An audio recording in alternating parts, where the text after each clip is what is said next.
Hey guys, welcome to the study with Mayank. मैं हूं आपका मयंक और आज ला रहा हूं मैं आपके लिए कक्षा 12 की समाजशास्त्र की पाठ्यपुस्तक भारत में सामाजिक परिवर्तन एवं विकास। आज इसी क्रम में आपका यहां पर अध्याय 7वां है। यहां पर हम जनसंपर्क के साधन और जनसंचार के बारे में जानेंगे। तो चलिए स्टार्ट करते हैं आज का वीडियो। देखते हैं मैं क्या क्या डिस्कस करना है। यहाँ पर बात करें हम आज के चैप्टर की। देखिए, अगर आज के चैप्टर में देखें तो यहाँ पर जितने भी टर्म आए हैं उन सारे टर्म्स को आप पहले से पढ़ चुके हैं, उनसे आप अच्छे से अवगत भी हैं और अपनी डे टू डे की लाइफ में भी आप इनसे डेली रूबरू होते हैं, इन्हें डेली देखते हैं, इनसे बहुत कुछ सीखते भी हैं। तो यहाँ पर वही सब बताया गया है कि भाई ये जो मीडिया वाला जो टर्म है यानी कि जनसंचार के ये माध्यम है, आपके जीवन पर क्या प्रभाव डालते हैं और कौन कौन से माध्यम हैं।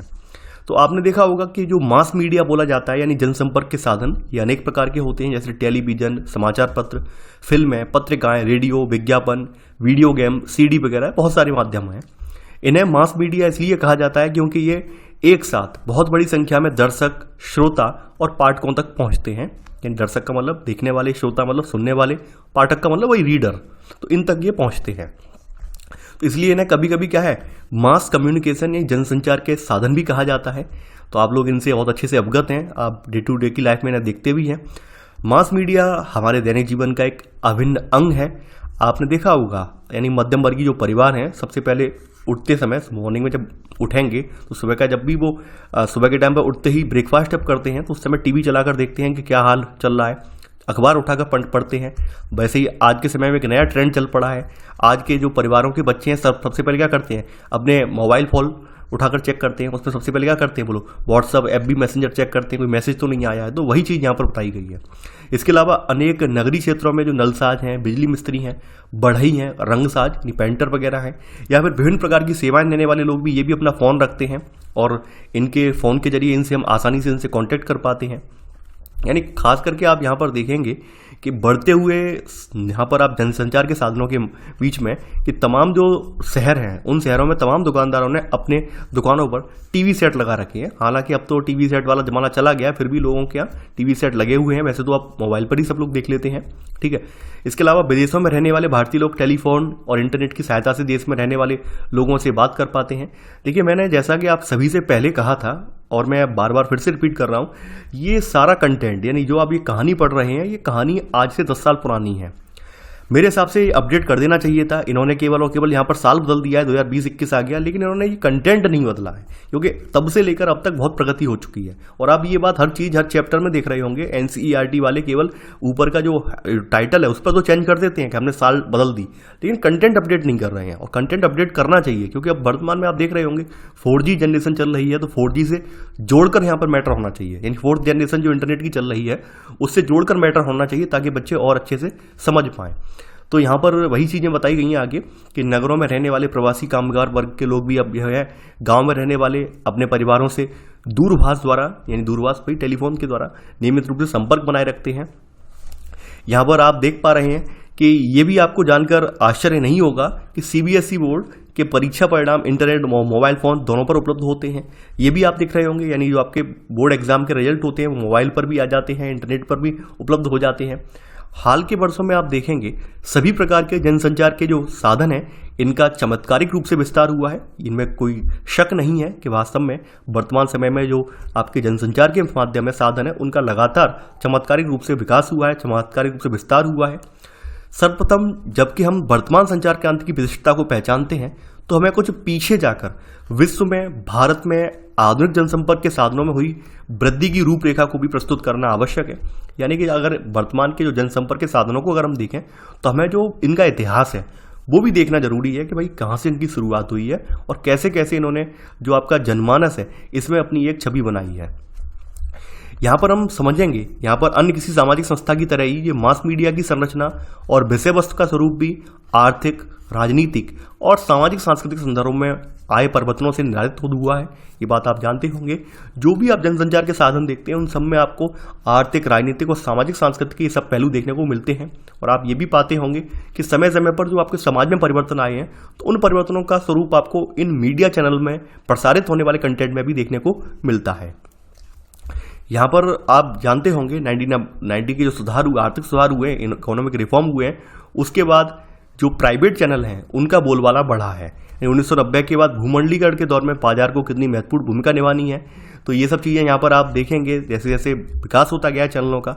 इसके अलावा यहाँ पर हमें यह समझने में मदद मिलती है कि समाज के साथ जनसंपर्क और संचार के साधनों के संबंध कितने द्वंद्वात्मक हैं, यानी कि ये भी हमें देखना होगा कि समाज और जो संचार के साधन हैं उनके संबंध कैसे हैं। मास मीडिया की प्रकृति और भूमि उस समाज द्वारा प्रभावित होती है जिसमें यह स्थित होता है, ये बात हकीकत है। यानी कि खास करके जो भी चैनल हैं, जो भी चैनलों पर चलने वाला कंटेंट है, इस सब का निर्धारण हम इसके व्यूअर कैसे हैं, यानी इसके व्यूअर कौन दिखने वाले हैं उसको देखते हुए निर्धारित होता है। अब मान लीजिए भारतीय परिवेश में अंग्रेजी जो भी सीरियल्स हैं, यानी जो अंग्रेजी में आने वाले सीरियल, अमेरिका के सीरियल्स हैं या फिर ब्रिटेन में प्रसारित होने वाले सीरियल्स हैं, अगर वो सेम लैंग्वेज में यहाँ पर प्रसारित कर दिए जाएँ तो क्या उन्हें जो लोग सराहेंगे या क्या लोग उन्हें पसंद करेंगे? नहीं करेंगे, क्योंकि यहाँ पर हिंदी भाषी जो देखने वाले लोग हैं, हिंदी भाषी लोग हैं, उनको समझ में ही नहीं आएंगे।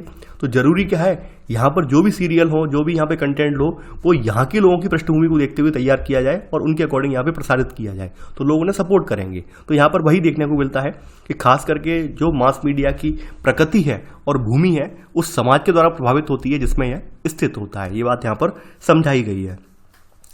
यहाँ पर हम इस अध्याय में बहुत सारी चीज़ें देखेंगे, जैसे औपनिवेशिक भारत में मीडिया की क्या भूमिका थी, स्वतंत्रता प्राप्ति के बाद प्रारंभिक दशकों में कैसी रही है, और जो भूमंडलीकरण का दौर स्टार्ट हुआ है इसमें कैसी रही है। ये सारी बातें इस अध्याय में हम विस्तार पूर्वक समझेंगे। यहाँ पर आप देखेंगे जो मास मीडिया है इसकी संरचना और प्रकार के लिए राज्य या फिर बाजार की भूमिका प्रमुख होती है। यानी वर्तमान में आप देख रहे होंगे कि अब गवर्नमेंट के तो हैं ही हैं मीडिया चैनल्स, इसके अलावा कुछ प्राइवेट सेक्टर के भी यहाँ पे तमाम मीडिया चैनल आ गए हैं। और मास मीडिया ऐसे बहुत बड़े संगठनों के माध्यम से कार्य करता है जिनमें भारी पूंजी लगी होती है और काफ़ी बड़ी संख्या में कर्मचारी काम करते हैं। यानी कि मैं अगर एक मीडिया चैनल यानी एक आपका न्यूज़ चैनल एक उठा लूँ और न्यूज़ चैनल की बात करूँ तो एक न्यूज़ चैनल को बनाने के लिए लगभग 100 करोड़ की लागत चाहिए होती है, यानी 100 करोड़ रुपये का इन्वेस्टमेंट लगता है। ये मैं अपने अनुभव से बता रहा हूँ, जहाँ तक मैंने जितने भी आपके अखबार वगैरह में आर्टिकल वगैरह छपते हैं तो उनके जरिए बता रहा हूँ। एक नॉर्मल सा जो आपका न्यूज़ चैनल होता है उसको खड़ा करने के लिए लगभग 100 करोड़ रुपए का इन्वेस्टमेंट चाहिए होता है, क्योंकि कई बार ये डिबेट का विषय रहता है कि जितने भी चैनल हैं आपके देश में चलने वाले वो सब कहीं ना कहीं किसी ना किसी बड़े औद्योगिक प्रतिष्ठान के हैं, ये बात हकीकत है। और औद्योगिक प्रतिष्ठान के होने की वजह से वो कभी सरकार के अगेंस्ट नहीं जा पाते हैं। भाई बड़ा कोई औद्योगिक प्रतिष्ठान है वो क्यों जाएगा सरकार के अगेंस्ट, क्यों अपना घाटा करवाएगा? तो रीजन यही है कि जो चैनल चलाना या चैनल को बना के खड़ा करना किसी आम आदमी के बस की बात नहीं है। इसलिए यहाँ पर ज़्यादातर जो चैनल हैं आज की डेट में वो बड़े बड़े औद्योगिक घरानों के हैं, औद्योगिक प्रतिष्ठानों के हैं। अगली हेडिंग है आधुनिक मास मीडिया का प्रारंभ, यानी कि आधुनिक मास मीडिया का प्रारंभ कहाँ से होता है। वैसे तो हम इसके बारे में क्लास 10th की जो हिस्ट्री है यानी मुद्रण वाला जो चैप्टर मैंने वहाँ पढ़ करवाया था, वहाँ पर हमने इसके बारे में डिटेल में बताया था कि भाई कहाँ से प्रारंभ हुआ है, कैसे आया है। तो अगर हम पहली आधुनिक मास मीडिया की संस्था का प्रारंभ देखें तो आपकी जो प्रिंटिंग प्रेस है यानी मुद्रणालय जैसे हम बोलते हैं, छापाखाना बोलते हैं, इसके विकास इसका शुरू हुआ है। इसका मतलब आरंभ आधुनिक प्रौद्योगिकियों का प्रयोग करते हुए पुस्तकें छापने का काम सबसे पहले कहाँ हुआ? यूरोप में शुरू हुआ था। आपको पता होना चाहिए सबसे पहले तकनीक ये सबसे पहले जोहान गुटेनबर्ग के द्वारा 1440 में विकसित की गई थी छापेखानी वाली तकनीक है। और प्रारंभ में जो भी छपाई होती थी, शुरुआत में जो भी पुस्तकें छापी जाती थी वो धार्मिक पुस्तकें छापी जाती थी। दूसरी बात यहाँ पर और भी है, शुरुआत में यहाँ पर चूंकि जो पुस्तकों की छपाई होती थी वो बहुत महंगी होती थी, उनकी कॉस्ट बहुत पड़ती थी, तो केवल और केवल कुलीन वर्गों के ऑर्डर पर ही यहाँ पे छापे जाते थे। यानी कि बहुत बड़े अच्छे राजशाही घराने हैं या फिर राजा के यहाँ काम करने वाले व्यक्ति हैं, वही लोग ये किताबें खरीदते थे, आम जनमानस नहीं खरीदता था। तो यहाँ पर वही लिखा है कुलीन मुद्रणालय के प्रथम उत्पादक साक्षर अभिजात लोगों तक ही सीमित थे। आप देखेंगे 19वीं सदी में जैसे जैसे प्रौद्योगिकी का और विकास हुआ है तब परिवहन और साक्षरता भी जब पनपी है तो यहाँ पर देखेंगे इसका और भी आगे विकास हुआ है और ऐसे करके फिर समाचार पत्र वगैरह निकलने लगे हैं जो कि जन जन तक पहुँचे हैं। इसी के फलस्वरूप यहाँ पर देश के विभिन्न भागों में रहने वाले लोग जो हैं परस्पर जुड़े हुए महसूस करने लगे। जैसे जैसे यानी अखबार या समाचार पत्र वगैरह प्रसारित होने लगे, समाचार पत्र वगैरह प्रिंटिंग होने लगे और लोगों तक पहुंचने लगे, तो क्या हुआ, लोग आपस में जुड़ने लगे और लोगों के अंदर एक हम की भावना आने लगी। यानी जो मैं की भावना थी उसकी जगह हम की भावना आने लगी। हम का मतलब क्या होता है कि हम कोई एक व्यक्ति नहीं है बल्कि पूरा समूह है और पूरा समूह मिलकर क्या बना रहा है, एक राष्ट्र की रचना कर रहा है, देश की रचना कर रहा है। यहाँ पर एक इस संबंध में एक सुविख्यात आपके विद्वान हुए हैं बेनेडिक्ट एंडरसन। इन्होंने कहा है इससे राष्ट्रवाद का विकास हुआ और जो लोग एक दूसरे के अस्तित्व के बारे में नहीं जानते थे वे भी एक परिवार के सदस्य जैसा महसूस करने लगे। ये बात हकीकत है। आप देखेंगे 1850 के बाद जैसे जैसे प्रिंटिंग का विकास होता गया है, प्रिंटिंग प्रेसेस का विकास होता गया, तमाम जो सामग्री छपी है उससे जनमानस के पटल पर राष्ट्रवादी भावनाएं एक ऊंचे तरीके से उभरी हैं और ऐसे करके लोग जुड़ते चले गए हैं और उनको आभास हुआ है कि हमारे लिए राष्ट्र के क्या मायने हैं, हम राष्ट्र के लिए क्या कर सकते हैं और राष्ट्र हमारे लिए क्या रखता है, यानी राष्ट्र हमारे लिए मतलब जो है क्या महत्व रखता है। ये सब बातें उनके ऊपर उभर कर आने लगी हैं। तो एंडरसन के कथनानुसार हम यहाँ पर ये पाते हैं कि राष्ट्र को एक काल्पनिक समुदाय की तरह मान सकते हैं। यानी काल्पनिक का मतलब क्या है कि सभी लोगों की भावनाएं जब एक जैसी जुड़ जाती हैं तो वही राष्ट्र का निर्माण कर लेती हैं। तो ये काल्पनिक समुदाय इन्होंने बोला है कि भाई राष्ट्र वैसे तो कोई एंटिटी नहीं है लेकिन एक काल्पनिक समुदाय जरूर है। यहाँ पर कुछ चीज़ें और बताई गई हैं कि आप याद कीजिए कि कैसे 19वीं सदी के समाज सुधारक अक्सर समाचार पत्रों पत्रिकाओं में अनेक सामाजिक मुद्दों पर लिखते थे, वाद विवाद किया करते थे। ये बात हकीकत है कि हमारे जो भी राष्ट्रवादी सुधारक हुए हैं या फिर समाज सुधारक हुए हैं उन सभी ने आपकी जो मास मीडिया है इसका सहारा लिया है। यानी उस समय 19वीं सदी में तो यही केवल प्रिंटिंग वाला साधन था, तो तमाम लोगों ने अपने पत्र पत्रिकाएं निकाले हैं, यानी कि मंथली पत्रिकाएं निकाली गई हैं ताकि एक जनमानस तक हम जो उनकी जो बातें पहुंच पाए और जनमानस में भी चेतना का जो है जहाँ पर चेतना कहीं ना कहीं उनके अंदर चेतना यहाँ पर जागृत हो पाए। तो भारतीय राष्ट्रवाद का विकास भी यहाँ पर उपनिवेशवाद के विरुद्ध उसके संघर्ष के साथ गहराई से जुड़ा हुआ है और इसका उद्भव हम देखेंगे भारत में ब्रिटिश शासन द्वारा लाए गए संस्थागत परिवर्तनों के परिणाम स्वरूप हुआ। यानी जो भी हमारे अंदर ये चेतनाएं जागी, तो ये चेतना जागने का रीजन यही था कि जो हमारे यहाँ औपनिवेशिक शासन रहा है और औपनिवेशिक शासन ने हमारे यहाँ जो भी संस्थागत परिवर्तन किए हैं उससे यहाँ पर भारतीय जनता के जनमानस के पटल में चेतना जागी है।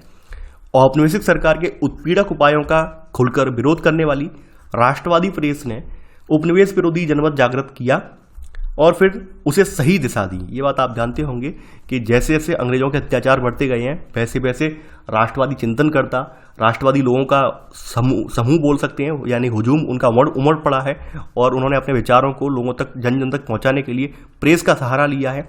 और जब इन्होंने अपने विचारों को प्रेस के माध्यम से लिखना छापना स्टार्ट किया है तो अंग्रेजों की निगाह में ये लोग आ गए हैं। तो क्या किया, औपनिवेशिक सरकार ने राष्ट्रवादी प्रेस पर शिकंजा कसना स्टार्ट कर दिया। शिकंजा का मतलब क्या है, इसे अपनी गिरफ्त में लेना स्टार्ट कर दिया है और इस पर सेंसरशिप लगा दी है।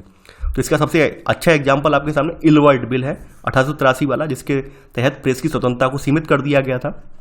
तो आप देखेंगे राष्ट्रवादी आंदोलन के समर्थन के कारण आपका केसरी मराठी में, मातृभूमि पेपर था मलयालम, अमृत बाजार पत्रिका अंग्रेजी थी। इन जैसे कई राष्ट्रवादी समाचार एवं पत्रों को औपनिवेशिक सरकार की अप्रसन्नता सहनी पड़ी है, यानी इन पत्रों को क्या है प्रतिबंधित कर दिया गया था इस इलवर्ट बिल के माध्यम से। तो ये बात यहाँ पर बताई गई है। देखिए कुछ पेपर हैं जो कि जारी किए गए हैं, बताया गया किस किस ने जारी किए हैं। जैसे राजा राममोहन राय की बात करें तो राजा राममोहन राय के द्वारा बंगला भाषा में 1821 में एक प्रकाशित था संवाद कौमुदी, और ये सबसे पहला, और फारसी में इन्होंने 1822 में प्रकाशित किया है मिरात उल अखबार। ये भारत के पहले ऐसे प्रकाशन थे जिसमें राष्ट्रवादी और लोकतंत्रात्मक दृष्टिकोण दिखाई देता है। इसी के बाद मुंबई में यहाँ पे बताया गया है फरदून जी मुर्जमान, मुंबई में इन्होंने गुजराती प्रेस के अग्रदूत माने जाते हैं और इन्होंने 1822 में ही यहाँ पर बॉम्बे समाचार नामक एक दैनिक पत्र भी शुरू किया है। ईश्वर चंद्र विद्यासागर ने 1858 में बंगला भाषा में सोम प्रकाश नामक पत्र शुरू किया है। दी टाइम्स ऑफ इंडिया जो आप देख रहे हैं आज के समय में, इसका प्रकाशन मुंबई में 1861 में शुरू हुआ। दी पायनियर ये इलाहाबाद में 1865 में प्रकाशित किया गया। दी मद्रास सेल को 1868 में किया गया। दी स्टेट्समैन कोलकाता में किया गया 1875 में। दी सिविल एंड मिलिट्री गजट ये लाहौर में 1876 में शुरू किया गया। देखिए ये नाम बहुत इंपॉर्टेंट है, कई बार आपके पीसीएस एग्जाम में इनसे क्वेश्चन पूछे गए हैं कि भाई ये पेपर कौन कौन सी सन में या किस किस के द्वारा ये जारी किए गए। तो आप लोग इनके जो भी जारी करने वाले जो भी लोग हैं, इनके संस्थापक जो भी लोग हैं, उनके नाम याद रखिए। जैसे संवाद कौमुदी के प्रकाशनकर्ता कौन है, या फिर जो आपका गुजराती प्रेस लगाई गई थी बॉम्बे समाचार जो शुरू किया गया था, इसके कौन है। तो आप ये मतलब यहाँ पर ये बता पाएँ इसलिए आप इन्हें मेमोराइज कर लेना।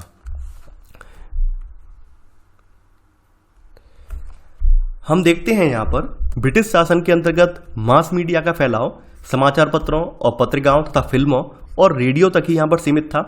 उस समय जो रेडियो था वो पूर्ण रूप से राज्य यानी गवर्नमेंट के अधीन था, इसलिए उस पर राष्ट्रीय विचार अभिव्यक्त नहीं किए जा सकते थे। यानी कि जो उस समय रेडियो संचालित होता था वो गवर्नमेंट के अधीन था और उस पर राष्ट्रवादी विचारों का संचार करने की मनाही थी। तो ऐसे में जो स्थानीय स्तर के पेपर थे इन्होंने अपनी एक अहम भूमिका निभाई है।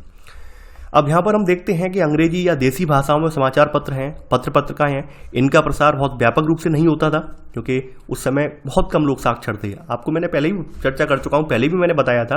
पहले ये होता था कि लोग जैसे शाम के टाइम पे चौपाल लगाकर बैठते हैं, किसी पेड़ के नीचे बैठते हैं, तो कोई एक साक्षर व्यक्ति है, वो पत्रिका पढ़ता जा रहा है और बाद बाकी व्यक्ति सब उसे फॉलो करते जा रहे हैं, सुनते जा रहे हैं। तो इस तरह से अपने जो है विचारों का प्रसार होता था, इस तरह से पत्रिकाओं के विचार लोगों तक पहुंचते थे। तो ये माध्यम अपनाया जाता था क्योंकि लोग पढ़े लिखे नहीं थे ज़्यादातर। यहाँ पर पत्रिकाओं यानी प्रिंट मीडिया में जनमत के विभिन्न आयाम होते थे, जिसमें स्वतंत्र भारत के स्वरूप के बारे में विचार व्यक्त किए जाते थे कि स्वतंत्र भारत का स्वरूप कैसा होगा। तो ऐसे करके लोग राष्ट्रवादी विचारों से जुड़ पाए हैं, राष्ट्रवादी आंदोलन का हिस्सा बन पाए हैं। स्वतंत्र भारत में मास मीडिया का क्या रोल रहा है वो हम देखेंगे। देखिए यहाँ पे दृष्टिकोण बताया गया है। स्वतंत्र भारत में देश के जो प्रथम प्रधानमंत्री थे यानी पंडित जवाहरलाल नेहरू, इन्होंने मीडिया से लोकतंत्र के पहरेदार की भूमिका निभाने के लिए कहा। यानी आपको ये तो पता ही होना चाहिए कि मीडिया को जो है लोकतंत्र का चौथा स्तंभ कहा जाता है। चौथा स्तंभ इसलिए कहा जाता है कि मान लीजिए जब तीनों स्तंभ अपना काम सही से ना कर पा रहे हों, तब ये एक ऐसा स्तंभ होता है जिसके माध्यम से इन तीनों स्तंभ पर हम प्रहार कर सकते हैं और लोकतंत्र को फिर से बहाल कर सकते हैं। तो आप ध्यान देने वाली बात यह है कि इसे चौथा स्तंभ कहा गया है। अच्छा, कमेंट में आपको ये बताना है कि लोकतंत्र के 3 स्तंभ कौन कौन से हैं। यानी चौथा स्तंभ तो मीडिया को बताया गया है, लेकिन तीसरे 3 स्तंभ हैं कौन कौन से। मैं ये देखना चाहता हूं कि वास्तव में आपकी अपना दिमाग यूज कर रहे हैं या नहीं कर रहे हैं। ऐसा तो नहीं है केवल पढ़ते जा रहे हैं कि हाँ IAS बनना है। कम से कम थोड़ा अपना जो कह सकते हैं अपने अंदर जो अवबोध की शक्ति है उसको भी परखिए। तो आप कमेंट में आपको बताना है 3 स्तंभ कौन कौन से हैं लोकतंत्र के। चौथा तो मैंने यहाँ बता दिया है। मीडिया से यहाँ पर इन्होंने जवाहरलाल नेहरू जी ने ये आशा की कि वह लोगों के हृदय में आत्मनिर्भरता और राष्ट्रीय विकास की भावना भरे। यानी कि इन्होंने कहा मीडिया स्वतंत्र और निष्पक्ष रहे, तभी वो सरकार की आलोचनाएं, सरकार की प्रशंसाएं कर पाएगी। और केवल सरकार के अंडर में रह गई तो सरकार के कामों का मूल्यांकन वो बिल्कुल नहीं कर पाएगी। तो इसलिए इन्होंने मीडिया को फ्री छोड़ा। यहां पर आप देखेंगे विभिन्न विकास कार्यों के बारे में आम लोगों को सूचित करने का साधन मीडिया ही थी। तब मीडिया जो थी, शुरुआत में जब देश आजाद हुआ था तो मीडिया को अस्पृश्यता, क्योंकि उस समय यही सब चीजों का बोलबाला था, बाल विवाह, विधवा बहिष्कार जैसी सामाजिक कुरीतियां और जादू टोना और विश्वास चिकित्सा, फेथ हीलिंग जैसे अंधविश्वासों के विरुद्ध लड़ने के लिए भी प्रोत्साहित किया जाता था। यानी खास करके मीडिया में तमाम ऐसे विज्ञापन वगैरह जारी करवाए गए थे जो इन सब चीज़ों के विरोध में थे। यानी कि उस समय इन सब चीज़ों का बोलबाला था, अनटचेबिलिटी का था, बाल विवाह वगैरह का था। तो आपने देखा भी हुआ दूरदर्शन पे सन 2000-2010 तक भी बाल विवाह को रोकने के लिए तमाम विज्ञापन आते रहे हैं, ये आपने देखा होगा। लेकिन अब आज के समय में अब तो विज्ञापन बहुत कम देखने को मिलते हैं, लेकिन अब तक ऐसे विज्ञापन आप 10 साल पहले तक आपको ये सारे विज्ञापन आपको देखने को मिलते होंगे दूरदर्शन पे। तो यही बताया गया है यहाँ पे। तो शुरुआत में ये सब चीज़ें जो है इनका प्रसारण करवाया गया। इसके अलावा सरकार का फिल्म प्रभाग जो था वो समाचार, फिल्में, वृत्त चित्र ये प्रस्तुत करता था समय समय पर। वैज्ञानिक चिंतन वगैरह ये सब भी यहाँ पर रखा जाता था। रेडियो की बात करते हैं। हमारे देश में रेडियो की शुरुआत कैसे हुई है। रेडियो प्रसारण जो 1920 के दशक में कोलकाता और चेन्नई में अपरिपक्व हैम ब्रॉडकास्टिंग क्लबों के जरिए भारत में शुरू किया गया था। यानी कि जो उस समय इसका पूरा रूपरेखा नहीं थी, बस स्टार्टिंग तो हो गई थी। यानी कि इसका बताया कि हैम नाम का ब्रॉडकास्टिंग क्लब है, इनके द्वारा स्टार्ट कर तो दिया गया है। लेकिन 1940 के दशक में जब द्वितीय विश्व युद्ध हुआ है, इस दौरान एक सार्वजनिक प्रसारण प्रणाली के रूप में ये परिपक्व होता चला गया है 1940 तक। खास करके आप देखेंगे स्वतंत्रता प्राप्ति जब हमें मिली है, 1947 का जो भी संग्राम हुआ है और जब हमें आज़ादी मिली है, उस समय भारत में केवल 6 रेडियो स्टेशन थे और ये बड़े बड़े शहरों में स्थित थे। आप देखेंगे 1950 तक हमारे देश में टोटल जो रेडियो स्टेशन की संख्या है वो 5,46,200 रेडियो लाइसेंस प्राप्त हो गए थे लोगों को। यानी इतने ज़्यादा रेडियो स्टेशन स्थानीय लेवल पर लोगों ने खोल रखे थे।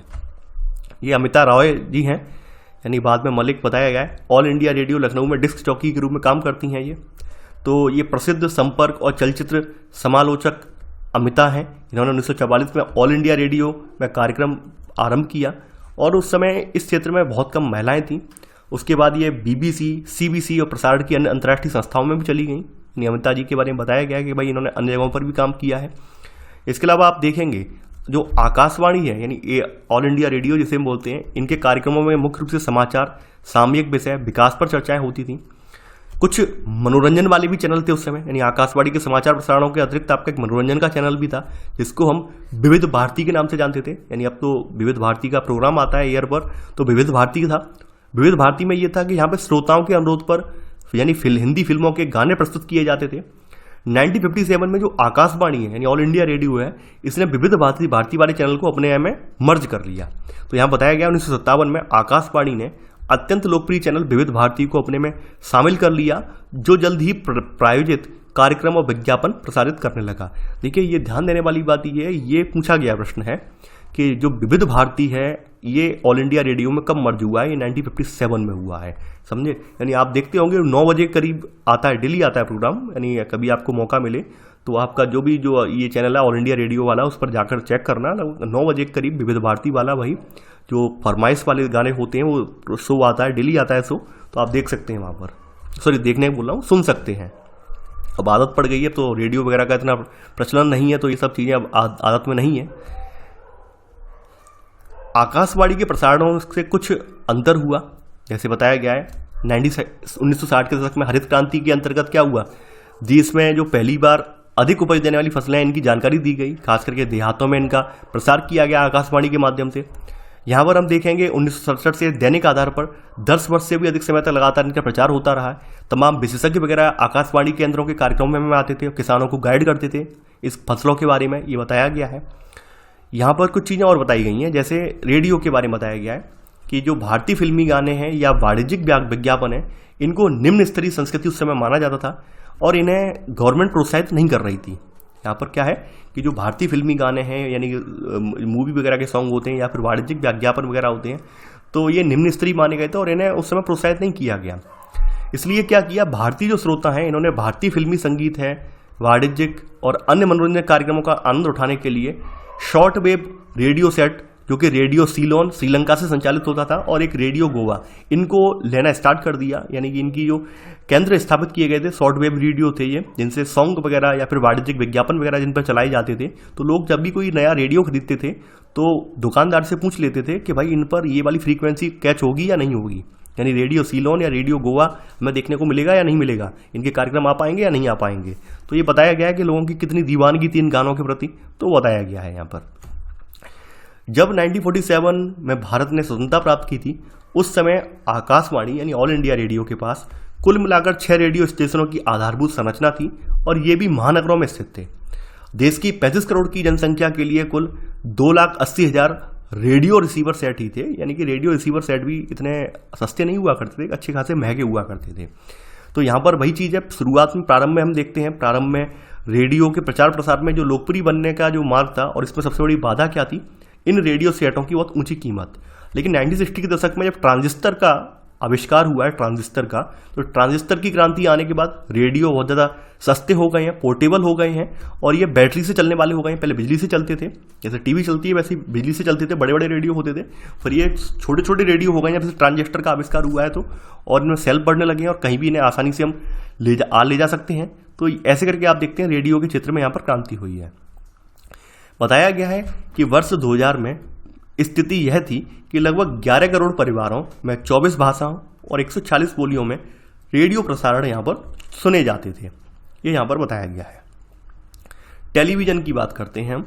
देखिए 1959 में ही हमारे यहाँ जो टेलीविज़न के कार्यक्रम हैं इनको प्रयोग के तौर पर चालू कर दिया गया था। आगे चलकर अगस्त 1975 से जुलाई 1976 के बीच जब हमारे उपग्रह की सहायता से शिक्षा देने वाले जो प्रयोग हैं, ये साइट हैं, इसके अंतर्गत टेलीविजन ने खास करके आपके 6 राज्यों के जो ग्रामीण क्षेत्र हैं इनमें सामुदायिक दर्शकों के लिए प्रत्यक्ष रूप से प्रसारण पेश किया है। और ये शैक्षिक प्रसारण जो था डेली 4 घंटे तक 2400 टीवी सेटों पर ये सीधे प्रसारित किया जाता था। आप देखेंगे इसके बाद में दूरदर्शन ने अपने अन्य जगहों पर ही केंद्र खोले हैं। पहले इनके केंद्र दिल्ली, मुंबई, श्रीनगर, अमृतसर में थे। उसके बाद एक ही वर्ष में कोलकाता, चेन्नई, जालंधर और 3 और केंद्र खोले गए हैं। यानी आप समझ सकते हैं दूरदर्शन का यहाँ पर क्रेज बढ़ता चला गया है।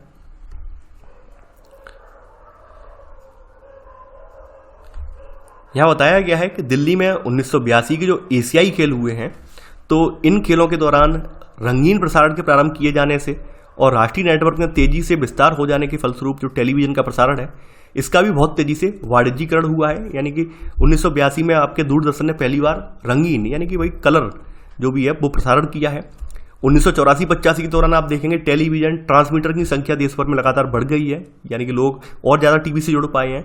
यही वह समय था जब हम लोग यानी 1984 से 85 और बुनियाद जैसे सोप ओपेरा प्रसारित किए गए। सोप ओपेरा का मतलब क्या है, एक कंटिन्यूस चलने वाले शो, यानी आप जानते होंगे तमाम टीवी पर ऐसे सीरियल आते हैं जो कि कंटिन्यू यानी साल दर साल चलते हैं, 3 4 5 5 6 साल चलते हैं। यानी लोगों के मन में पता चल जाता है लोगों को, भाई ये फैमिली, इस फैमिली में ये किरदार, इसका नाम ये है, तो उसे सोप ओपेरा के नाम से भी जानते हैं। और यह अत्यंत लोकप्रिय सिद्ध हुआ और दूरदर्शन के लिए भारी मात्रा में विज्ञापन राजस्व भी अर्जित किया। और यही वह समय था जब आपके बहुचर्चित महाकाव्यों का भी प्रसारण हुआ। रामायण, रामानंद सागर कृत रामायण और B.R. चोपड़ा कृत महाभारत, आप जानते होंगे इन दोनों की दीवानगी ऐसी थी, उसमें महाभारत की तो नहीं कह सकता मैं, रामायण की ऐसी दीवानगी थी कि लोग उस समय सड़कें खाली हो जाया करती थी जब रामायण का प्रसारण हुआ करता था। लोग अपने घरों से नहीं निकलते थे, बल्कि टीवी के सामने पूरी फैमिली, यानी कि कह सकते हैं पूरा का पूरा मोहल्ला, जिन जिन घरों में टीवी तो ज़्यादा थी नहीं, बहुत ही कम घरों में टीवी आती, तो जिन जिन घरों में टीवी होती थी तो वहाँ पर शाम के टाइम होम थिएटर जैसा माहौल हो जाता था, यानी कि थिएटर नुमा घर बन जाता था। एक एक टीवी स्क्रीन के सामने 60-70 लोग बैठते थे। तो आप समझ सकते हैं कि रामायण की कितनी बड़ी दीवानगी थी। महाभारत के भी कई सारे लोग दीवानगी थे, लेकिन रामायण की कहीं ज़्यादा थी। आप आज टेलीविजन उद्योग की स्थिति इस प्रकार है, जो ट्राई है, telecom regulatory authority of India, try, इसके द्वारा जारी वार्षिक रिपोर्ट 2015-16 में ये बात स्पष्ट रूप से कहा गया है कि चीन के बाद भारत दुनिया का सबसे बड़ा टीवी बाजार है आज की डेट में। उद्योग विभाग के अनुमान के मुताबिक मार्च 2016 तक मौजूदा 2841 मिलियन घरों में 18.1 करोड़ के आसपास टेलीविजन सेट आज भी मौजूद हैं, जिन पर केबल टीवी सेवाएं, DTH सेवाएं, दूरदर्शन के स्थलीय टीवी नेटवर्क के अतिरिक्त IPTV सेवाओं के द्वारा इन्हें सेवाएं प्रदान कर रहे हैं इन्हें। तो ये सब चीज़ें यहाँ पर बताई गई हैं। इसके बाद बात करते हैं प्रिंट मीडिया। प्रिंट मीडिया का क्या योगदान रहा है वो भी हम देखेंगे। देखिए, प्रिंट मीडिया हमारे यहाँ शुरुआत से ही रही है, यानी जैसे अंग्रेज हमारा औपनिवेशिक शासन स्थापित हुआ है उसके तुरंत बाद से ही प्रिंट मीडिया ने अपना योगदान निभाना स्टार्ट कर दिया है। अब स्वतंत्रता प्राप्ति के बाद क्या स्थिति देखते हैं। स्वतंत्रता प्राप्ति के बाद प्रिंट मीडिया ने राष्ट्र निर्माण के कार्य में अपनी भागीदारी निभाने की भूमिका को जारी रखा है। सबसे बड़ी चुनौती प्रिंट मीडिया को कब झेलनी पड़ी है, वो झेलनी पड़ी है 1975 के आपातकाल की घोषणा जब हुई है, तब मीडिया पर सेंसर लगाया गया है। लेकिन 1977 में जैसी कांग्रेस पार्टी की सरकार गिरी है, जनता दल की सरकार यहाँ पर आई है, वैसे इस पर सेंसर हटा दिया गया है, यानी मीडिया ने अपना काम, प्रिंट मीडिया ने फिर से सुचारू रूप से स्टार्ट कर दिया है। आप यहाँ पर देखेंगे कि बड़े पैमाने पर पूंजी उत्पादन और प्रबंध संबंधी मांगों को पूरा करने के लिए एक ऐसे औपचारिक संगठन की आवश्यकता होती है, यानी कि खास करके जो मीडिया वगैरह है, उस मीडिया में ऐसा नहीं है कि बिल्कुल सस्ते में निपट जाए, नहीं, मीडिया को चलाने के लिए भी उसकी पूरी रूपरेखा तैयार करने के लिए पूरा मतलब उसका एक मेंटेन करना पड़ता है। तो यही बताया गया है कि अगर हमें मुद्रण भी अगर कहीं चलाना है, मान लीजिए जो अखबार होता है आपका, जो आप डेली अखबार पढ़ लेते हैं, अब तो शायद 4 या 5 रुपए का आता है, उस अखबार को तैयार करने में भी हजारों लोग लगे होते हैं अपने अपने स्तर पर, तब वो आप सुबह अखबार पढ़ पाते हैं। न्यूज़ रिपोर्टर न्यूज़ लेकर आते हैं, तमाम लोग उसके टाइपिस्ट वगैरह होते हैं, तो वहाँ पर यानी कि जो चीफ एडिटर वगैरह होते हैं, तब वो तैयार होता है। ऐसे तैयार नहीं हो जाता है अखबार, आप सोच रहे हैं कि आपको बैठे बैठे मिल गया, बैठे बैठे नहीं मिल जाता है। यानी यह भी है कि किसी अन्य सामाजिक संस्था की तरह जो मास मीडिया है, ये भी भिन्न भिन्न आर्थिक, राजनीतिक और सामाजिक सांस्कृतिक संदर्भों के अनुसार संरचना, विषय वस्तु की दृष्टि से ये बदलता रहता है, ये बात यहाँ बताई गई है। कभी कभी राज्य यानी सरकार को भी अधिक बड़ी भूमिका निभानी होती है और कुछ अन्य समयों पर बाजार को। यहाँ पर अब जो बदलता हुआ स्वरूप है, यहाँ पर कभी कभी सरकार अपनी भूमिका निभाती है मुद्रण में और कभी कभी बाजार निभाता है, तो ये बात यहाँ बताई गई है। अगली हेडिंग आपकी जो है भूमंडलीकरण और मीडिया, यानी ग्लोबलाइजेशन के दौर में मीडिया का क्या हाल हुआ है वो हम देखेंगे। तो मीडिया के हमेशा अनेक अंतर्राष्ट्रीय आयाम रहे हैं, जैसे कि नए समाचार एकत्रित करना है, ठीक है, यहाँ बताया गया है, और प्राथमिक रूप से जो आपकी पाश्चात्य फिल्में, हॉलीवुड फिल्में, इनको दूसरे देश में बेचना है। यहाँ पर हम देखते हैं कि 1970 के दशक तक अधिकांश मीडिया कंपनियां राष्ट्रीय सरकारों के विनियमों का पालन करते हुए विशिष्ट घरेलू बाजार में कार्यरत नहीं है, यानी उस समय तक जितनी भी मीडिया कंपनियां थीं वो सब गवर्नमेंट के अधीन ही थी। यहाँ पर अब आगे देखते हैं कि जो मीडिया उद्योग भी कई अलग अलग सेक्टरों में विभाजित था उस समय, सिनेमा में, प्रिंट मीडिया में, रेडियो में, टेलीविजन प्रसारण में, या एक दूसरे से अलग स्वतंत्र रूप से अपना काम करते थे। इस तरह की स्थितियां हम यहाँ पर देख सकते हैं। तो भूमंडलीकरण के दौर में हमें क्या क्या यहाँ परिवर्तन देखने को मिला है वो यहाँ पर चीज़ें बताई गई हैं।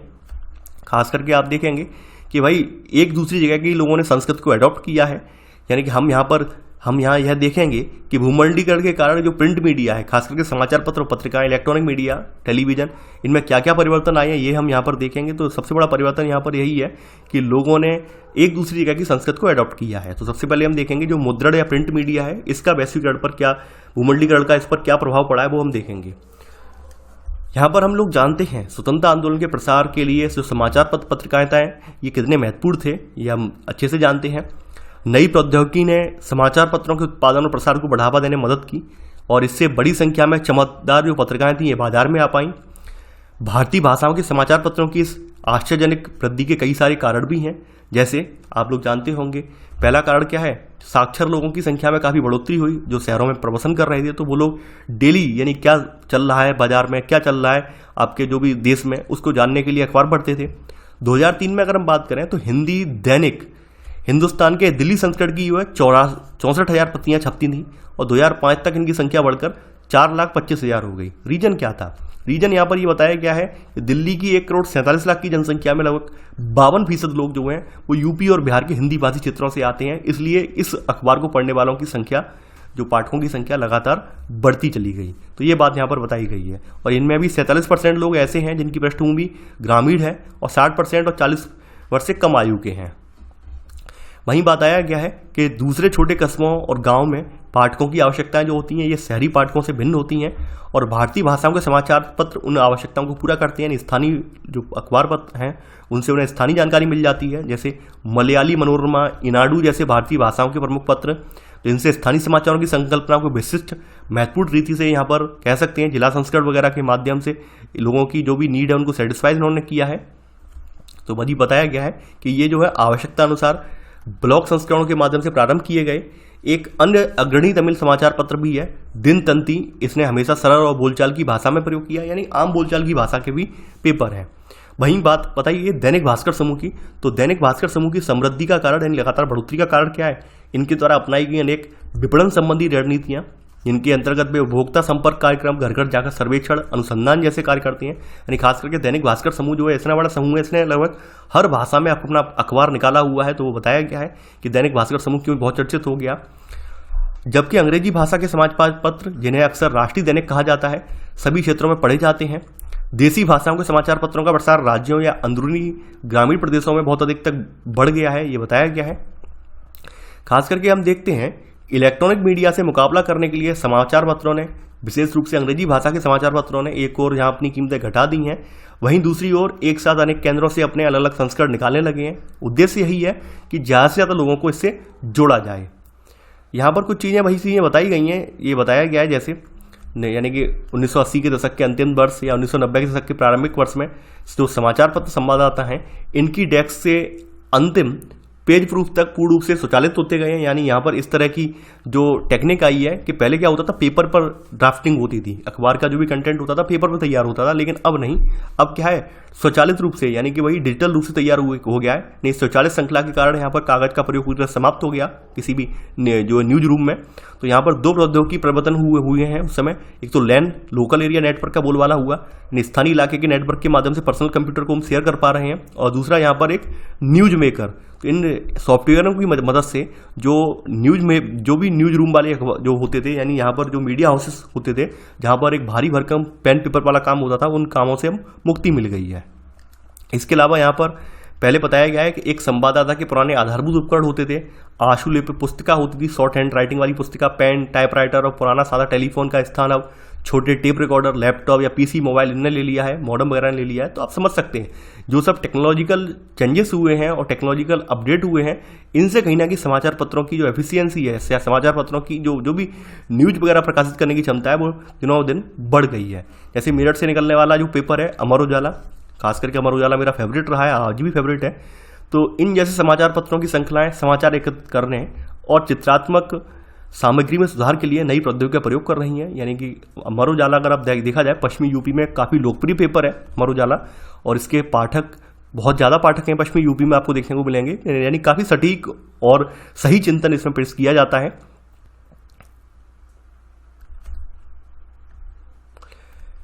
बहुत से लोगों को यहाँ पर यह डर था कि इलेक्ट्रॉनिक मीडिया के उत्थान से प्रिंट मीडिया के प्रसार में गिरावट आएगी। ये जैसा कि आज भी ये लोग सोचते हैं, लोगों का मानना ये है कि अब ये इंटरनेट का युग बढ़ रहा है, लोग इंटरनेट के माध्यम से मोबाइल पर ही सब कुछ देख ले रहे हैं, तो ऐसे में जो प्रिंट मीडिया है इसका रोल खत्म हो जाएगा। लेकिन यही रीजन है कि वास्तविकता यही है कि दिनों दिन अब लोग अखबार कम पढ़ रहे हैं, अखबार नहीं मंगा रहे हैं, क्योंकि उन्हें पता है भाई मोबाइल के ऐप पर ही सारी जानकारी मिल जा रही है, तो अखबार वो लेना ही नहीं चाह रहे हैं। लेकिन इस प्रक्रिया के कारण अक्सर कीमतें घटानी पड़ती हैं और परिणाम स्वरूप विज्ञापनों के प्रायोजकों पर निर्भरता बढ़ गई है। ये भी देखने को मिला है कि जो विज्ञापन के प्रायोजक हैं, स्पॉन्सर हैं, इन पर निर्भरता लगातार बढ़ गई है। और अखबारों वगैरह में आप देख रहे होंगे, अखबार वगैरह वाले अपना खर्चा मेंटेन करने के लिए विज्ञापनों को बहुत ज़्यादा दे रहे हैं। अखबार में इतनी न्यूज नहीं होती, इतने ज़्यादा विज्ञापन मिलते हैं देखने को। टेलीविज़न की बात करते हैं। देखिए 1991 में भारत में केवल एक ही राज्य नियंत्रित यानी गवर्नमेंट नियंत्रित टीवी चैनल था, वो था आपका दूरदर्शन था। और 1998 तक आते आते 17 चैनल हो गए। सन 2000 में जब दूरदर्शन 20 से अधिक चैनलों पर अपने कार्यक्रम प्रसारित कर रहा था, तो गैर सरकारी टेलीविजन नेटवर्कों की संख्या यहाँ पर 40 के आसपास हो गई थी। ये बताया गया है कि और भी नेटवर्क और यहाँ पे बन खड़े हो गए हैं। 2002 में आप देखेंगे औसतन 13.4 करोड़ लोग प्रति सप्ताह उपग्रह टीवी देखा करते थे, और ये संख्या बढ़कर 2005 में 1900 करोड़ हो गई। आप देखेंगे यहाँ पर टीवी रखने वाले जो सभी घरों में 56% घरों में अब उपग्रह ग्राहकी यानी सैटेलाइट सब्सक्रिप्शन पहुँच गया। वही सैटेलाइट के जरिए जो टीवी एक्सेस करते हैं, यानी वही DTH वाला सिस्टम या टाटा स्काई वाला। 1991 का जो खाड़ी युद्ध हुआ था, और उस समय CNN चैनल ने इस खाड़ी युद्ध को बहुत अच्छे से कवर किया था, तो ये चैनल CNN वाला ये भी काफ़ी लाइमलाइट में आ गया। और उसी वर्ष हांगकांग का ह्वाम्पोआ हचिनसन समूह के द्वारा प्रारंभ किया गया स्टार टीवी, यानी स्टार टीवी जो देख रहे हैं ये भारत का नहीं है बल्कि हांगकांग का है। ह्वाम्पोआ हचिनसन समूह के द्वारा स्टार्ट किया गया है। इसने भारत में गैर सरकारी उपग्रह चैनलों के आगमन का संकेत दे दिया था। 1992 में हिंदी आधारित उपग्रह मनोरंजन चैनल GTV ने भी भारत में केबल टेलीविजन को अपने कार्यक्रम में देना शुरू कर दिया था। 2000 तक आते आते भारत में 40 सरकारी केबल और उपग्रह चैनल यहाँ पर हो चुके थे। इनमें कुछ ऐसे भी थे जो केवल क्षेत्रीय भाषाओं में प्रसारण कर रहे थे, जैसे सन टीवी है, ईनाडू टीवी है, उदय टीवी, राज टीवी, एशिया नेट वगैरह, यानी स्थानीय स्तर पर केबल ऑपरेटर के जरिए प्रसारण करने वाले चैनल भी थे, खास करके आपके महानगरों में चल रहे थे। इन सब के अलावा BCR, भाई BCR को कौन भूल सकता है। BCR का क्रेज अपने समय में बहुत ज़्यादा रहा है। आपने देखा होगा BCR पहले वही उनका बहुत बड़ा सा बक्सा होता था, गांव-गांव जाकर लोग BCR मंगाया करते थे, मतलब पूरा गांव पैसा इकट्ठा करता था, तब BCR वाला आता था, 1-2 मूवी दिखा के जाता था। आपने देखा होगा दौर, मैंने तो कई मूवियाँ देखी इस पर BCR पर। वो एक अलग ही दौर था उस समय का, सच में एक अलग दौर था। यानी कि वही 250-300 रुपये का किराए पर आता था उस समय BCR, पूरा सेटअप होता था उसमें, यानी कि जो टेलीविज़न वगैरह होता है उसी में ही सेट होता था BCR सेट में। तो ऐसे करके लोग मंगाते थे, क्योंकि हर किसी के पास तो BCR था नहीं। तो यहाँ पर वही बताया गया है। तो BCR ने दूरदर्शन की एक एकल चैनल कार्यक्रम व्यवस्था को अनेक विकल्प प्रस्तुत करके भारतीय दर्शकों के लिए मनोरंजन के विकल्पों में कई गुना वृद्धि कर दी। ये बात यहाँ बताई गई है। यानी वीडियो कार्यक्रमों में अधिकतर देसी और आयातित दोनों प्रकार की फिल्मों पर आधारित मनोरंजन शामिल है। 1984 तक मुंबई और अहमदाबाद जैसे नगरों में उद्यमी एक दिन में अनेक फिल्में प्रसारित करने के लिए अपार्टमेंट भवनों में तार लगाने लगे। केबल ऑपरेटर यानी अपना ज़्यादा से ज़्यादा मूवी प्रसारित करने के लिए इन्होंने अपनी केबलें बिछा दी। ये बात बताई गई है यहाँ पर। केबल चलाने वालों की संख्या जो 1984 में 100 थी, 88 में बढ़कर 1200, 92 में बढ़कर 15,000, 99 में 60,000 हो गई। यानी केबल ऑपरेटर लगातार बढ़ते चले गए और लगभग केबल ऑपरेटरों का जाल देश में पूरी जगह फैला हुआ है। आज के समय में तो संख्या उनकी कम हो गई है। इसके अलावा Star TV, MTV, channel V, Sony जैसी अनेक पारराष्ट्रीय यानी अंतर्राष्ट्रीय टेलीविजन कंपनियां हैं। इनके आ जाने से कुछ लोगों को भारतीय युवाओं और भारतीय संस्कृति पर उनके संभावित प्रभाव के बारे में चिंता हुई, क्योंकि इन्होंने अपना जो कंटेंट था उन्होंने वही कंटेंट, अंग्रेजी कंटेंट प्रसारित करना स्टार्ट कर दिया। इन्होंने क्या किया, इन्होंने धीरे धीरे अपना प्रभाव कैसे जमाया है। जैसे सोनी इंटरनेशनल ने अपनी एक रणनीति अपनाई है, और रणनीति के तहत ये हर सप्ताह 10 हिंदी फिल्में प्रसारित करता था। और बाद में जब स्टेशन अपने हिंदी कार्यक्रम तैयार कर लिए तो इसने धीरे धीरे इनकी संख्या, मूवियों की संख्या घटा दी। यानी कि आप समझ सकते हैं, यानी पहले तो उसने अपने यहाँ पे पाँव पसारने के लिए क्या किया, जो भारतीय मूवियाँ हैं उनकी परमिशन ली और ऐसे करके 10 फिल्में डेली दिखाता था। फिर धीरे धीरे करके इसने क्या है, भारतीय जो भी डायरेक्टर वगैरह थे उनकी मदद से इंडियन टीवी सीरियल तैयार करवा लिए हिंदी भाषा में। तो ऐसे करके वो प्रसारित करने लगा। अब अधिकतर विदेशी नेटवर्कों ने या तो हिंदी भाषा कार्यक्रम का एक हिस्सा जैसे MTV इंडिया हो गया है, या फिर नया हिंदी चैनल जैसे स्टार प्लस की शुरुआत हो गई, स्टार स्पोर्ट्स, ESPN, ये सब दोहरी कमेंट्री वाले चैनल हैं, यानी हिंदी और अंग्रेजी यहाँ पे दोनों मिल जाती है। इसके अलावा अन्य भाषाओं में भी इन्होंने अपने चैनल यहाँ पे स्टार्ट कर दिए हैं। खास करके जो स्थानीयकरण का सबसे नाटकीय तरीका संभवतः स्टार टीवी के द्वारा अपनाया गया। यानी जो आप लोकल लैंग्वेज में आप देख रहे हैं जो चैनल वगैरह, तो उसका जो तरीका अपनाया गया था स्टार टीवी नहीं अपनाया था। स्टार प्लस चैनल जो प्रारंभ में हांगकांग से संचालित पूर्ण रूप से सामान्य मनोरंजन का एक अंग्रेजी चैनल था, इसने अक्टूबर 1996 में साय 7 से और 9 के बीच में हिंदी भाषा का कार्यक्रम देना स्टार्ट कर दिया। और ऐसे करके यहाँ पर जो ऑडियंस थी, हिंदी ऑडियंस थी, वो काफ़ी भारी मात्रा में जुड़ने लगी इससे, वो बताया गया है यहाँ पर। और ये बाद में आते आते स्टार प्लस पूर्ण रूप से हिंदी चैनल बन गया है। और इसके सभी अंग्रेजी धारावाहिक स्टार वर्ल्ड को इसने नेटवर्क का जो अंतर्राष्ट्रीय जो भी चैनल वगैरह थे उन सबको कन्वर्ट करवाया है, समझ रहे हैं आप, यानी उनको डब करवाया है और डब के जरिए वो प्रसारित किए हैं। तो इस परिवर्तन को प्रोत्साहन देने वाले विज्ञापनों में इंग्लिश का यह नारा शामिल था, आपकी बोली आपका प्लस पॉइंट, इस तरह से। और स्टार को सोनी दोनों ही संयुक्त राज्य अमेरिका के अपने कार्यक्रमों को जो छोटे बच्चों के लिए डब करते हैं, जैसे तमाम कार्टून है जो है अमेरिका में चलने वाले कार्टून है उनको डब किया जाता है हिंदी में और तब उन्हें प्रसारित करवाया जाता है, क्योंकि उन्हें यह प्रतीत होने लगा था कि बच्चे उन विलक्षणताओं को समझने और स्वीकार करने लगे हैं। आप देखते होंगे तमाम बच्चे जो हैं ये इस तरह के कार्टून वगैरह देखते हैं और ये सब चीज़ें यहाँ पर देखते हैं। यहाँ पर हम आगे बढ़ते हैं। यहाँ पर ऐसे ही आप और भी चीज़ें बताई गई हैं कि समाचारों को पहले की अपेक्षा बहुत अधिक तात्कालिक, लोकतंत्रात्मक और आदमी बना दिया, यानी अब तो पल पल की खबरें हैं।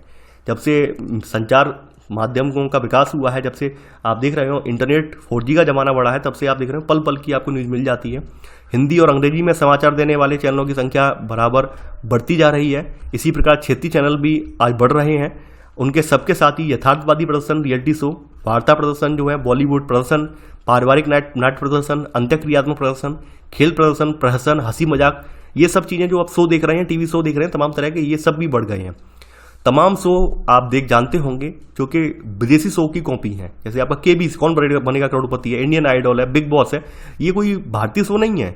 वास्तविकता ये है कि ये वेस्टर्न में चलने वाले शो है। पाश्चात्य अगर आप उठा के देखेंगे यूट्यूब वगैरह पर तो आप पाएंगे कि हमारे यहाँ प्रकाशित होने से पहले ये अमेरिका वगैरह में ये शो चले थे, खूब चले थे, उसको कॉपी करके भारत में शो बनाए गए हैं। तो यहाँ ये बताया गया इनमें से अधिकांश कार्यक्रम पाश्चात्य कार्यक्रमों के प्रारूप पर तैयार किए गए हैं। तो ये बात यहाँ पर बताई गई है। अब सोप ओपेरा के बारे में बताया गया है। सोप ओपेरा होता क्या है कि ऐसी कहानियां हैं जो धारावाहिक के रूप में दिखलाई जाती हैं, लगातार चलती हैं, समझे, यानी अलग अलग कहानियां समाप्त हो सकती हैं, भिन्न भिन्न पात्र प्रकट और गायब हो सकते हैं, पर स्वयं सोप का कब तक कोई अंत नहीं होता। जैसे तमाम टीवी सीरियल है कि जैसे एक वैसे मैं देखता नहीं हूँ, एक है ये रिश्ता क्या कहलाता है, तो उसके ऊपर तमाम जोक बने कि वो 10 साल से यही नहीं जान पाए कि रिश्ता क्या कहलाता है। तो ये यही हाल है, यानी कि तमाम ऐसे टीवी चैनल मैंने देखा है, सॉरी टीवी चैनल बोल रहा हूँ मैं, सीरियल देखे हैं जो 10-10, 15-15 साल से चलते आ रहे हैं। समझ में ही नहीं आ रहा है कि क्या चल रहा है, उनमें पात्र चेंज हो जा रहे हैं, वही स्टोरी घुमा फिरा के, और पता ही नहीं चल रहा है क्या चल रहा है। तो ऐसे हैं तमाम और भी सीरियल हैं। मैं सीरियल वगैरह नहीं देखता हूँ, लेकिन हाँ जिस पर थोड़ा जोक वगैरह लोग बना लेते हैं तो वो थोड़ा आ जाता है संज्ञान में कि ये भी एक सीरियल चल रहा है, ये भी चल रहा है। आज के समय में तो वो भी समय नहीं है मेरे पास। अब यहाँ पे रेडियो के बारे में फिर से बताया गया है कि वर्ष 2000 में अगर हम देखें तो आकाशवाणी के कार्यक्रम भारत के सभी 2/3 घर परिवारों में 24 भाषाओं में 140 बोलियों में और 12 करोड़ से भी अधिक रेडियो सेटों पर सुने जा सकते थे। सन 2002 में जो गैर सरकारी स्वामित्व वाले FM रेडियो हैं, फ्रीक्वेंसी मॉड्यूलेशन जिसे हम बोलते हैं, इन रेडियो स्टेशनों की स्थापना हुई है और रेडियो पर मनोरंजन के कार्यक्रमों में बढ़ोतरी हुई है। यहाँ पर हम देखेंगे जो गैर सरकारी तौर पर चलाए जाने वाले FM चैनल हैं, इनमें कोई राजनीतिक समाचार बुलेटिन प्रकाशित करने की अनुमति इन्हें नहीं दी गई थी। कोई राजनीतिक समाचार प्रसारित नहीं किया जा सकता है, इसकी अनुमति इनमें नहीं दी गई थी, ठीक है।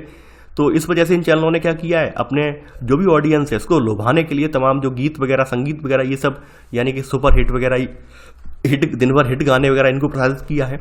यानी खास करके FM चैनल युवा शहरी व्यवसायकों में, छात्रों में बहुत लोकप्रिय हैं। जैसे कुछ चैनलों के नाम बताए गए, रेडियो मिर्ची है जो कि टाइम्स ऑफ इंडिया का समूह है, रेड FM है लिविंग मीडिया का है, और रेडियो सिटी जो स्टार नेटवर्क समूह का है। लेकिन नेशनल पब्लिक रेडियो US का है, BBC UK का है। तो इन जैसे स्वतंत्र रेडियो स्टेशन जो सार्वजनिक प्रसारण में संलग्न है, हमारे प्रसारण प्रदेश से बाहर हैं, ये भी बताया गया कि कुछ बाहर के विदेशी चैनल भी हैं इसमें। इसके अलावा कुछ मूवी वगैरह आई थी, उनमें भी रेडियो की भूमिका बताई थी।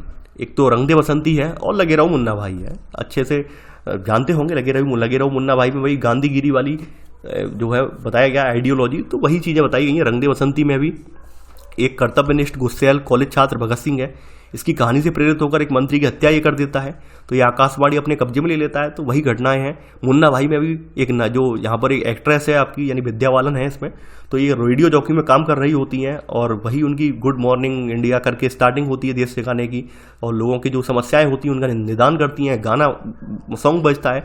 तो वही सब चीज़ें इस प्रोग्राम के बारे में बताई हैं। तो FM चैनल वगैरह की कितनी यहाँ लोकप्रियता बढ़ी उसके बारे में यहाँ पर बताया गया है। देखिए ऐसे करके ये चैप्टर आपका एंड हो जाता है।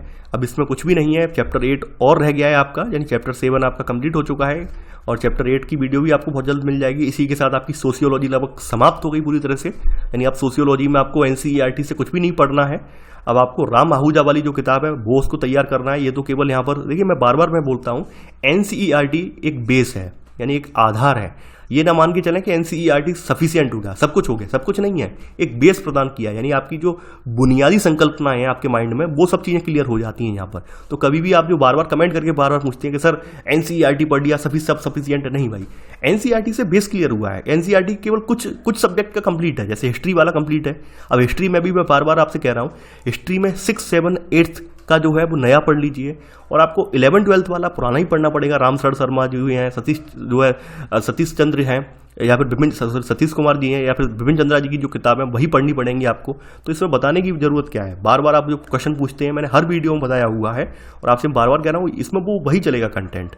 तो चलिए आज के लिए बस इतना ही। आई होप आप लोगों को वीडियो पसंद आया होगा, तो आप लोग वीडियो को लाइक शेयर करना ना भूलें। तो थैंक्स फॉर वॉचिंग, जय हिंद।